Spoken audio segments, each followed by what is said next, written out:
Hello students and welcome back to your own channel once again. In today's video, we are going to cover the most important questions of the chapter reproductive health.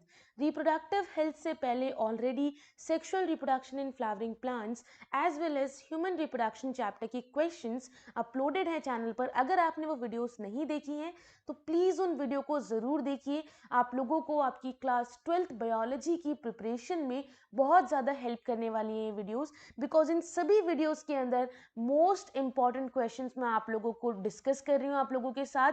उसी के साथ साथ उन सभी questions के proper answers मैं आप लोगों को दे रही हूँ कि आपको कौन से ऐसे पॉइंट्स हैं जो उस आंसर में कंसिडर करने हैं, लिखने हैं, ताकि आपके मार्क्स पूरे आप लोगों को मिल सके.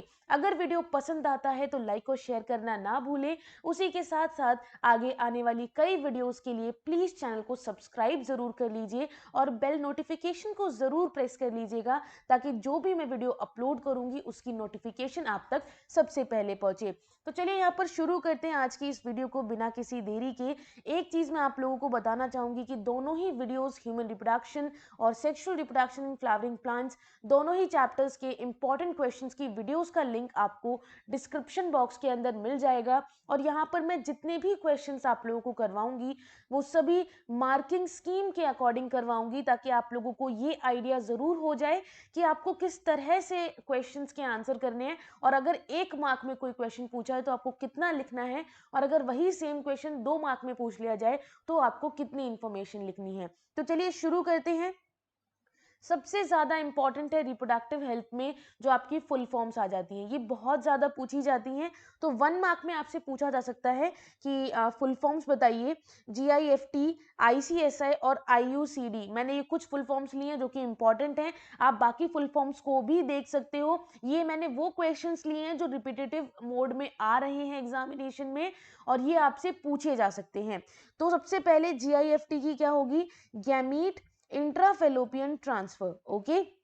उसके बाद ICSI की full form intra cytoplasmic sperm injection.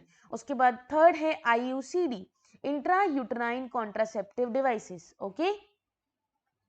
Next question, what is lactational amenorrhoea? इसका मतलब क्या होता है? लैक्टेशनल एमनोरिया एक लाइन में यानी कि आपको लिख करके देना है और 1 मार्क में ही ये क्वेश्चन पूछा जा सकता है. एक तरीके से एक नॉलेज बढ़ाने के लिए है.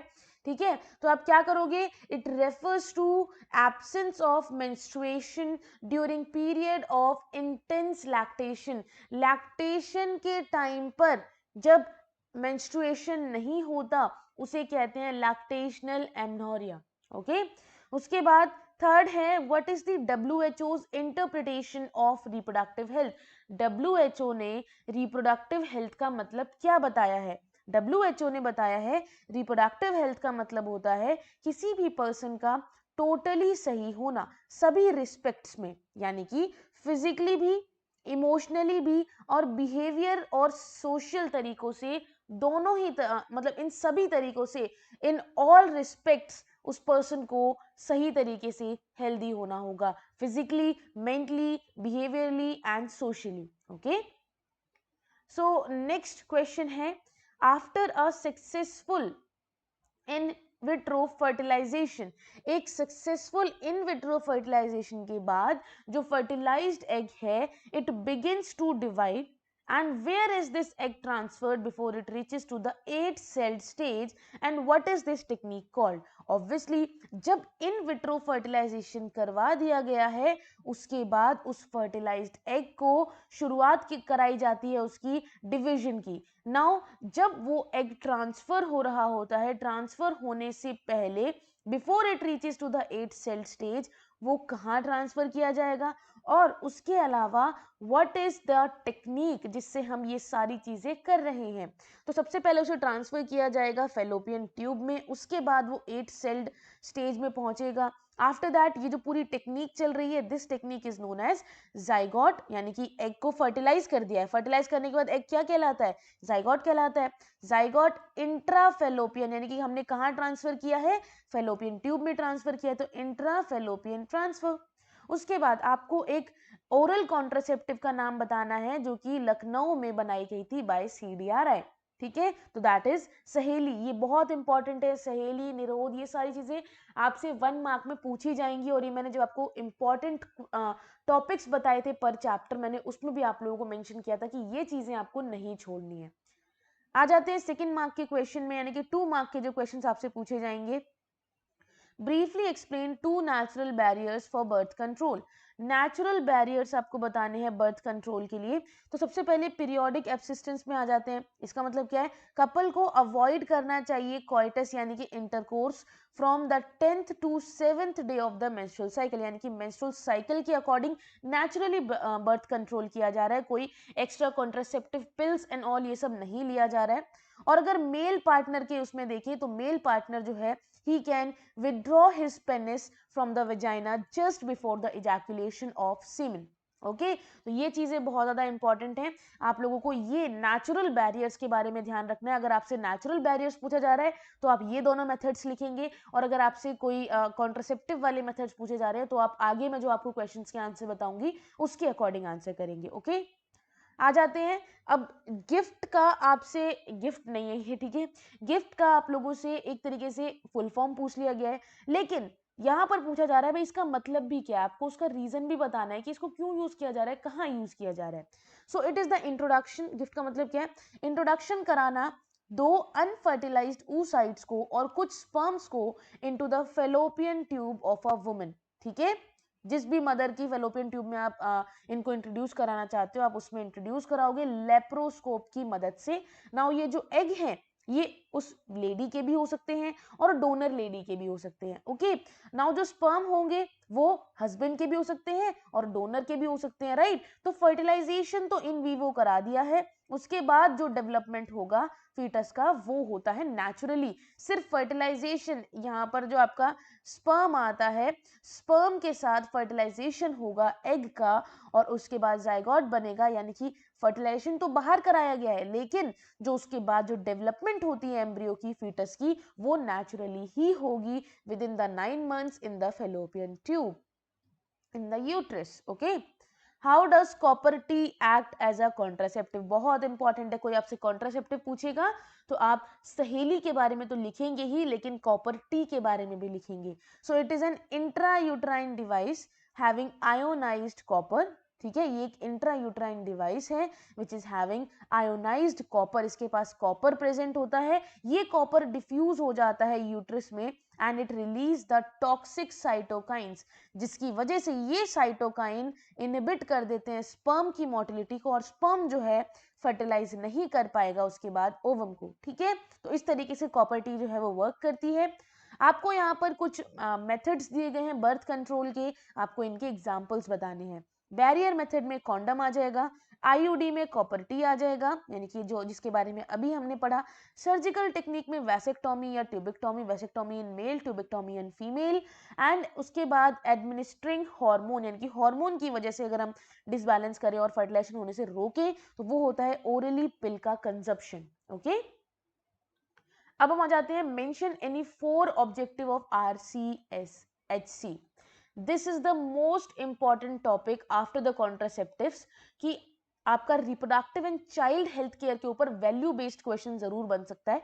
तो आप इसलिए इन चीजों का ध्यान रखिए कि इसमें मेन ऑब्जेक्टिव्स क्या क्या है इसके, कि एक तो अवेयरनेस क्रिएट करनी है रिप्रोडक्शन के बारे में, जैसे कि सेक्सुअली ट्रांसमिटेड डिजीज से बचें, बर्थ कंट्रोल कैसे करना चाहिए, इन मेथड्स के बारे में बताना, कुछ फैसिलिटीज प्रोवाइड करना एंड सपोर्ट प्रोवाइड करना for building up the reproductive healthy society, educate करना पीपल को about the care of pregnant women, कैसे एक प्रेग्नेंट वुमेन की केयर करनी है, कैसे उनका ध्यान रखना है। और ब्रेस्ट फीडिंग, माँ का दूध इतना ज्यादा इंपॉर्टेंट क्यों होता है बच्चों के लिए, कोलेस्ट्रॉल की वजह से हम सभी जानते हैं, because that is rich in nutrients. Okay उसके बाद सेक्स अब्यूज और सेक्स रिलेटेड क्राइम्स के बारे में अवेयरनेस क्रिएट करना, ये सारे ऑब्जेक्टिव थे reproductive and child health care के। ओके अब हम आ जाते हैं 3 मार्क क्वेश्चन पे जो बहुत ज्यादा इंपॉर्टेंट है और इसमें मेन बेसिकली आपसे पूछा जा सकता है कहीं ना कहीं डिफरेंस, और मैं इसलिए आपको ये बड़े क्वेश्चंस भी यहाँ पर करवाती हूँ ताकि ये बड़े बड़े क्वेश्चंस में छोटे वाले क्वेश्चंस भी कहीं ना कहीं कवर हो जाए। हो सकता है आपसे एक मार्क के क्वेश्चन में आपसे पूछ लिया जाए व्हाट इज वेक्सेक्टोमी, तो आप कम से कम इतना लिख पाओगे। ठीक है, तो आपके एक बड़े क्वेश्चन में छोटे क्वेश्चंस भी कवर हो जाते हैं। तो वेसेक्टोमी और ट्यूबेक्टोमी के बारे में सिंपल आपको ये याद रखना है कि भाई वेसेक्टोमी मेल्स में होती है, ट्यूबेक्टोमी क्योंकि फेलोपियन ट्यूब का पार्ट कट किया जाता है तो ट्यूबेक्टोमी फीमेल में होती है। ठीक है, उसके बाद वासा एफरेंशिया जो होता है, सॉरी वासा डिफरेंशिया जो होता है उसको कट किया जाता है। ठीक है, दोनों साइड्स के कट कर दिए जाते हैं। यहाँ पर फेलोपियन ट्यूब को कट किया जाता है। ठीक है, इसीलिए ट्यूबेक्टोमी ट्यूब किसमें हो रही है, फीमेल में। It prevents the movement of sperm, ठीक है, मूवमेंट के स्पर्म की मूवमेंट को जो हमने कट किया है एंड वहां पर मूवमेंट को रोकता है। और it prevent the movement of egg, egg की मूवमेंट नहीं हो पाती, दोनों मिल नहीं पाएंगे, फर्टिलाइजेशन नहीं हो पाएगा। उसके बाद dn by dt वाले जो आप ये लोग पढ़ते हो ना, natality rate, mortality rate, that is more important. इसकी जो इक्वेशन है वो बहुत ज्यादा इंपॉर्टेंट है, उससे रिलेटेड क्वेश्चन भी आ जाते हैं। ठीक है, तो आपको इस तरीके से नेटिलिटी रेट यानी कि बर्थ रेट क्या होती है, मोर्टिलिटी रेट क्या होती है, इन चीजों के बारे में भी ध्यान रखना है। नेक्स्ट क्वेश्चन पे आते हैं। 3 ऐसे मेथड्स बताओ जिनमें फर्टिलाइजेशन जो है ह्यूमन के अंदर बाय स्पर्म उसको रोक सकते हैं। बर्थ कंट्रोल के आपको मेथड बताने सिंपल लैंग्वेज में। ठीक है, एक होता है नेचुरल मेथड, एक होता है नेचुरल मेथड के अंदर के बाद बैरियर मेथड, और एक आता है सर्जिकल मेथड। नेचुरल मेथड में आपको पहले बता चुकी हूँ कि भाई किसी भी तरीके से गैमीट का बनना रोकना होगा, किसी भी तरीके से, सॉरी, गैमीट्स के फ्यूजन को रोकना होगा। गैमीट्स तो ऑलरेडी बने हुए हैं, जाइगोट का बनना रोकना होगा, गैमीट के फ्यूजन को रोकना होगा किसी भी तरीके से। तो सबसे पहला होगा पीरियोडिक एब्सिस्टेंस, जिसके बारे में हम कर चुके हैं ऑलरेडी कि भाई कपल को 10th से 17th डे तक मेंस्ट्रुअल साइकिल के उस दिन कपल्स को इंटरकोर्स करने से बचना चाहिए, ताकि जिस दिन मतलब ओव्यूलेशन एक्सपेक्ट हो रहा है, क्योंकि उस टाइम पर सबसे ज्यादा हायर चांसेस होते हैं प्रेगनेंसी के। लैक्टेशनल एमनोरिया यानी कि menstruation, absence of menstruation during intense lactation, ये वाली कंडीशन। उसके बाद बैरियर मेथड में आ जाता है कि भाई ओवम और स्पर्म को प्रिवेंट किया जाता है from coming closer with the help of some barrier. पहला कॉन्डम यूज किया जाता है। ठीक है, उसके बाद डायफ्राम सर्वाइकल कैप्स यूज की जाती हैं। ठीक है, स्पर्मिसिडल, एक सेकेंड, स्पर्मिसिडल क्रीम्स यूज की जाती हैं अलोंग विद दीज बैरियर्स। उसके बाद आते हैं सर्जिकल मेथड पे। सर्जिकल मेथड सिंपल है, दो होते हैं, वेसेक्टोमी, ट्यूबेक्टोमी। वेसेक्टोमी के अंदर वास्ट डिफरेंस, वेसेक्टोमी मतलब वास्ट डिफरेंस, वी ऐसे याद रख सकते हो। ठीक है, तो स्मॉल पोर्शन वास्ट डिफरेंस का कट कर दिया जाता है और उसको टाई अप किया कर दिया जाता है थ्रू द इंसिशन, किसमें, स्क्रोटम में। ठीक है, इसमें अब स्क्रोटम वगैरह किसमें होता है, वास्ट डिफरेंस वगैरह किसमें है, मेल में, तो ये वेसेक्टोमी मेल में देखने को मिलती है। ट्यूबेक्टोमी क्योंकि फेलोपियन ट्यूब का पार्ट कट किया जाता है, small portion of fallopian tube is cut यानी कि removed and tied up through the vagina. तो ट्यूबेक्टोमी फेलोपियन ट्यूब किसमें है, फीमेल में, तो आप ये किसमें देखने को देखोगे, फीमेल में। ओके, तो आई होप आप लोगों को ये सभी क्वेश्चन विद आंसर्स अच्छे लगे होंगे, आपको समझ में आए होंगे। तो मिलते हैं नेक्स्ट चैप्टर की वीडियो के साथ, जो कि है जेनेटिक्स का चैप्टर। बहुत इंपॉर्टेंट यूनिट है। जब मैंने आप लोगों को मोस्ट इंपॉर्टेंट चैप्टर्स बताए थे तब भी मैंने बताया था कि जेनेटिक्स बहुत ज़्यादा इंपॉर्टेंस होल्ड करता है, क्योंकि ऑलमोस्ट 18 मार्क्स का आपका जेनेटिक्स आएगा। तो ये जेनेटिक्स की यूनिट और रिप्रोडक्शन यूनिट करना बहुत ज़्यादा इंपॉर्टेंट है, मेजर यूनिट्स हैं। तो हम मिलते हैं नेक्स्ट वीडियो के साथ। अगर आप लोगों ने अब तक सब्सक्राइब नहीं किया है तो प्लीज़ स्टूडेंट सब्सक्राइब कर लीजिए, क्योंकि आप लोगों को इस तरीके की कई वीडियोस देखने को मिलने वाली हैं जो आपको आपके बायोलॉजी की प्रिपरेशन में बहुत ज़्यादा हेल्प करने वाली है। वीडियो पसंद आई है तो लाइक और शेयर करना ना भूलें। मिलते हैं नेक्स्ट वीडियो के साथ, तब तक के लिए have a good day, bye bye.